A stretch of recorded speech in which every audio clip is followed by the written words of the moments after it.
আসসালামু আলাইকুম প্রিয় শিক্ষার্থীবৃন্দ, আপনারা কেমন আছেন? আশা করি সবাই ভালো আছেন। আমিও আল্লাহর রহমতে ভালো আছি। গত ক্লাসের ধারাবাহিকতায় আমরা ডাটাবেজ নিয়ে আলোচনা করেছিলাম। ডাটাবেজ আমরা জানি যে তথ্যের ভাণ্ডার।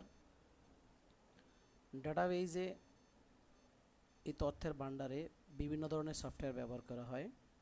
তার মধ্যে উল্লেখযোগ্য হলো মাইক্রোসফট অ্যাক্সেস, তাছাড়া FoxPro, dBase, FoxBASE, Oracle, Fourth Dimension, Paradox, আরও বিভিন্ন ধরনের ডাটাবেজের সফটওয়্যার নিয়ে আলোচনা করা হয়।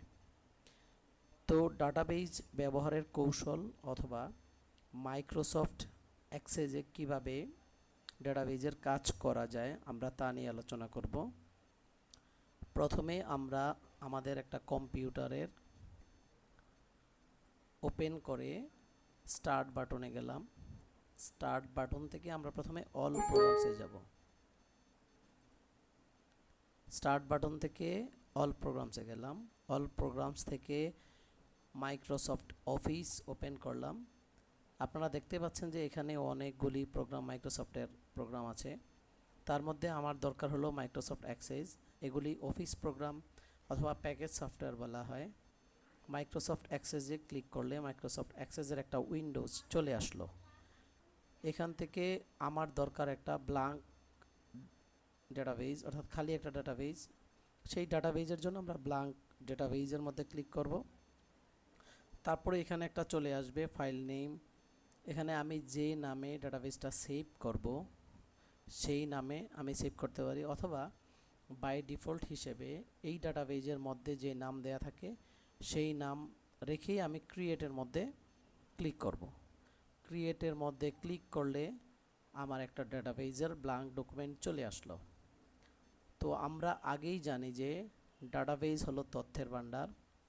ডাটাবেজ কিভাবে গঠিত হয় সেটাও জেনেছি, যে ডাটাবেজ গঠনের ক্ষুদ্রতম একক হলো ফিল্ড, অর্থাৎ একটা ডেটা টেবিলের শিরোনাম যেগুলি থাকে, হেডলাইন যেগুলি থাকে, সেগুলিকে বলা হয় ফিল্ড। কতগুলি ফিল্ড মিলে গঠিত হয় রেকর্ড, আর কতগুলি রেকর্ড মিলে গঠিত হয় ডেটা টেবিল, আর এভাবে অনেকগুলি টেবিল মিলে গঠিত হয় ডেটা বেজ। ডাটাবেজের যে টেবিল থাকে, যা ফিল্ড আমরা যেটা বলেছিলাম, ফিল্ড সাধারণত হলো ডাটাবেজের কলাম, আর রেকর্ড হলো ডাটাবেজের রো। তো আমরা একটা টেবিল তৈরি করার জন্য কি করব?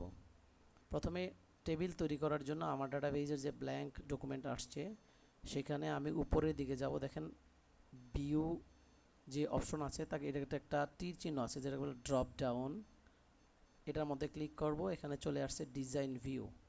আমি ডিজাইন ভিউতে ক্লিক করলে দেখেন এটা চলে আসলো টেবিল নেম নামে, অর্থাৎ আমি টেবিল 1 নামে এই ডাটাবেজটা সেভ করতে চাই, তাহলে আমি ওকে ক্লিক করব।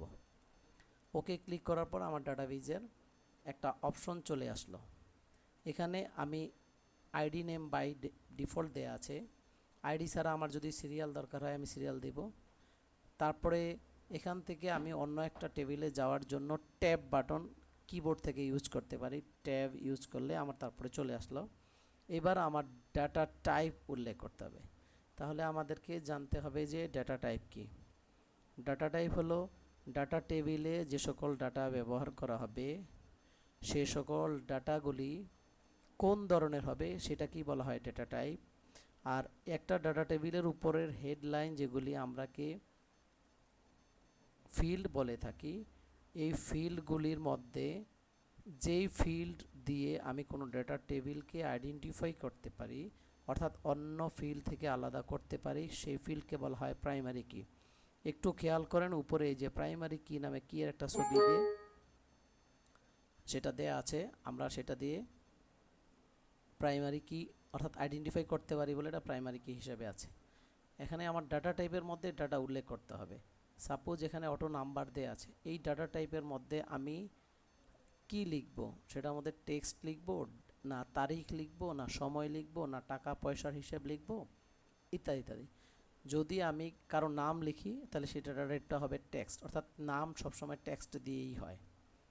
যদি আমি এটার মধ্যে কোনো সংখ্যা লিখি তাহলে সেই ডাটা টাইপটাকে করতে হবে নাম্বার টাইপের ডাটা। আমি একটু ক্লিক করে দেখি, দেখেন কতগুলি টেক্সট, যদি লিস্টের জন্য হয় তাহলে মেমো, যদি কোনো সংখ্যা লিখি তাহলে নাম্বার টাইপের ডাটা, যদি সময় লিখি আমি ডেট অথবা টাইম এই টাইপের ডাটা, যদি কোনো মুদ্রার নাম লিখি টাকা, পয়সা, ডলার ইত্যাদি, রিঙ্গিট, দিনার, তাহলে এটা কারেন্সি টাইপের ডাটা বলে। অটো নাম্বারটা বাই ডিফল্ট দেয়া থাকে, সিরিয়ালি যেগুলি চলে আসে। ইয়েস নো অর্থাৎ লজিক্যাল টাইপের ডাটা যদি হয় তাহলে আমরা ইয়েস নো কথাটা ব্যবহার করি। লজিক্যাল, যদি লজিক থাকে, যুক্তি, হ্যাঁ অথবা না, এটা করা হবে, হ্যাঁ করা হবে, না না। ওএলই, ওএলই মিনিংস হলো অবজেক্ট লিঙ্কিং এমবেডেড, একটা অবজেক্ট, অর্থাৎ আমি ডাটা টেবিলের মধ্যে যদি কোনো ছবি, কোনো অবজেক্ট এগুলি আমরা ইনক্লুড করতে চাই তখন এটা আমরা ইনক্লুড করব। তারপরে আমি হাইপার লিঙ্ক আছে, যদি অন্য কোনো পেজের সাথে অথবা ওয়েবসাইটের সাথে আমি লিঙ্ক করতে চাই তাহলে হাইপার লিঙ্ক টাইপের ডাটাবেজ ওয়েস করব। প্রিয় শিক্ষার্থী, আমরা নেক্সট টাইমে, যদিও ওগুলি প্র্যাকটিক্যালের অন্তর্ভুক্ত বিষয়াদি, আমরা নেক্সট টাইমে ডাটাবেজের যদি সম্ভব হয় ইনশাল্লাহ আরও বিস্তারিত নিয়ে আলোচনা করব। ততক্ষণ পর্যন্ত সুস্থ থাকুন, ভালো থাকুন, আল্লাহ হাফেজ।